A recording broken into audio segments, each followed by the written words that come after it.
world was shaken over the weekend by a horrific mass shooting in Australia. First and foremost, we want to express our deepest condolences to the victims of this heinous crime and extend our thoughts and our prayers to all affected by this tragedy.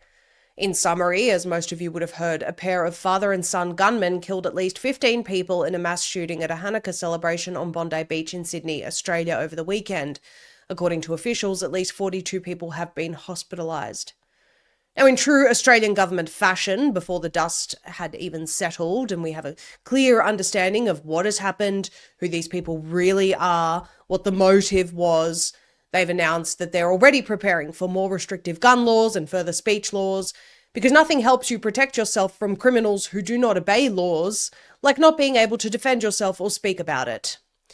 Now, there has obviously been a lot of chatter on social media, with many people raising questions over some of the details of the tragedy, and we will take you through some of those social media observations today. What we know so far is the shooters have been identified as father and son Sajid Akram, 50, and Naveed Akram, 24. Australian leaders on Monday were evasive when asked why one of the perpetrators of the crime was permitted to hold 6 guns despite his son, the second perpetrator, reportedly having been investigated in the past over suspected ties to ISIS. In response to the questions surrounding this previous 2019 investigation posed to the Prime Minister, Albanese said, quote, "The assessment was made because of the son's associations that he had at the time, and the investigation went for a period of 6 months," end quote. A non-answer. Okay, so the government finds this person may be involved with ISIS in some way or another. They don't explain what their investigation found, and now law-abiding Australians have to be subjected to further gun and speech laws. Makes perfect sense. Some of the statements made by government officials are as follows. We take ASIO's advice very seriously. We work closely with them. We receive regular updates as well. The Director General of ASIO has warned about a range of threats, be it anti-Semitism, the rise of right-wing extremist groups as well. And we continue to work closely with our security agencies. Okay, so we have someone that was previously investigated by intelligence agencies for potentially being involved with ISIS. For some reason, that person's family is all clear, and they go and commit a violent act that has nothing to do with right-wing ideology. And the problem is people that have right-wing ideology. How make this make sense? Here he is doubling down on the threat of the far right. Just briefly, to be clear, your priority from National Cabinet in relation to the gun laws, what is the number one priority for you? I would put them all together, making sure that they operate effectively and that they're kept up to date and that they're updated for the changing threat. We live in a more dangerous world in 2025. The threat of anti-Semitism, as we have seen, is very real. Threats of other occurrences, such as the rise in the far right, which has also been identified, of course, by Mike Burgess, is also a threat as well. Now, Mossad has entered the scene. They say that intelligence warned Australia of Iranian-linked terror activity months before the Bondi attack, officials say. This is from Fox News. And it says that senior Israeli intelligence officials say Australia was warned months in advance about the establishment of foreign-linked terror infrastructure on its soil, including activity aimed at Jewish communities, amid growing concerns about both Iranian-directed operations and a potential resurgence of ISIS in Syria. So if that's true, what does an Iranian terror plot have to do with the right wing in Australia? And how does further restricting the speech of Australians or their ability to defend themselves assist in stopping this foreign terror plot in any way whatsoever? If the problem is an overseas nation, then law-abiding Australians should not have to suffer for that. Also, if that's true, why has that warning seemingly been ignored? Has Australia implemented stricter immigration since that warning? No. Did ASIO go back to their notes from 2019 on this guy in the past 6 months? We don't know. Some other anomalies are from the footage itself, and we'll issue a disclaimer. Some of people may find this footage distressing. We see here people seemingly walking around very casually while this man is shooting, and even one or maybe two men seemingly interacting with one of the gunmen. What does this mean? Were they merely distracting him? Were they directing him? You see one of them pointing and then he turns his attention elsewhere. What's clear is that they did interact with him and he did not shoot them. Were there more people involved? Have these men been taken in for questioning? We need clear answers on this from the authorities. Now, another very alarming detail, and certainly an anomaly, is the reported response time from the police. An eyewitness account of Shmulik Skoury says that the police took 20 minutes to respond. Take a listen. Can you tell me what happened? Yes, there was two shooters, one on the bridge, one under the bridge. Just started to shoot for 20 minutes. They shoot, change magazine and just shoot. Simple as that. 20 minutes, was 4 policemen there. Nobody gave fire back. Nothing, like they are froze. Like for, it looked like 20 minutes. Like, and they shoot. The guy changed magazine. I look at him all the time. I was doing my babies under me, and I look at that, and it's just rifle and a pistol, and just shoot. And the other one was under. They start to come close to the audience.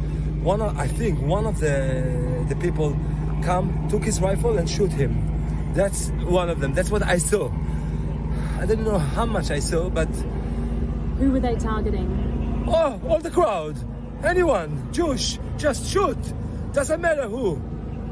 Men, all, kids, everyone. Was no... Did they say anything? I couldn't hear. Like the shooting was so loud that we couldn't hear if they say. I was too far. Like he was on the bridge, I was near the tent, so... But I saw, I look at him, I look what he shot, I look at his rifle, he aimed, he really like take his time, he should take his time. And 4 policemen there didn't give fire back. I don't understand why. So as we just heard there, the gentleman stated as an eyewitness at the scene that they were just shooting at anyone. And for some reason, police stood there, letting them continue for 20 minutes. Immediately in the aftermath of these events, a journalist posed a question to the New South Wales Premier, Chris Minns, about the police response. Take a listen. Eyewitness reports last night included that police, up to 4 police were standing around one of the active shooters, not giving fire back, just standing there. An eyewitness said that it was like they froze. James, no, sorry, hang on a sec. I'm just going to stop you there.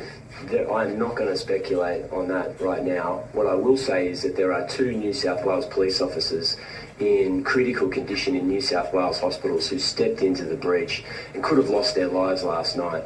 I'm not going to go into the circumstances of police officers that returned fire, but I can tell you their bravery, their courage in these circumstances saved countless lives.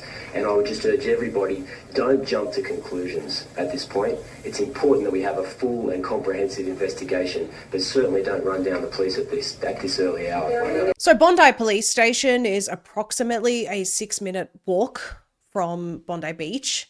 And there is the Premier saying, no, do not be asking questions at this early hour, but also at this early hour, we're bringing in more laws, more restrictions. Interesting.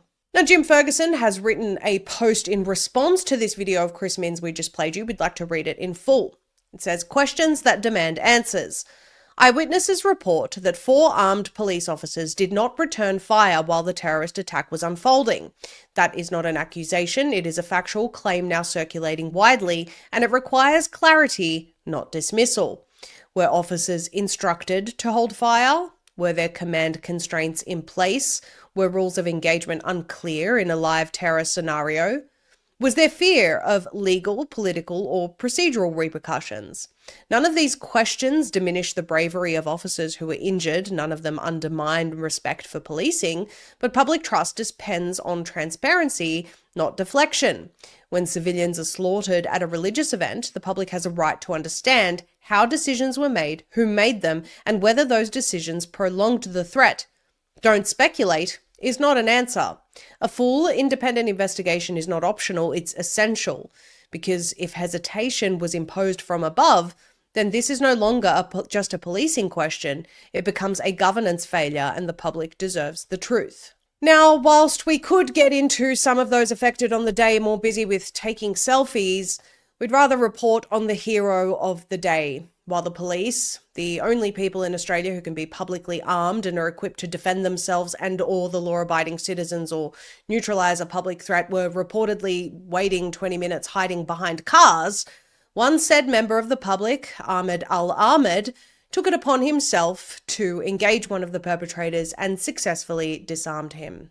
This is truly a horrible situation and series of events that unfolded in Bondi. It should never have happened. And whilst the government may want to argue for more gun laws and censorship, there is a very real argument to be had around loosening gun laws and at least allowing some people to be armed. Because the reality is, if a lunatic was even thinking about committing such a heinous crime, in the back of his mind would be, it's very likely at least some people there will be armed. I better not. Now, we say this in no way to minimise the outcome of the day or diminish, obviously, any of the lives lost. Our hearts, thoughts and prayers go out to them.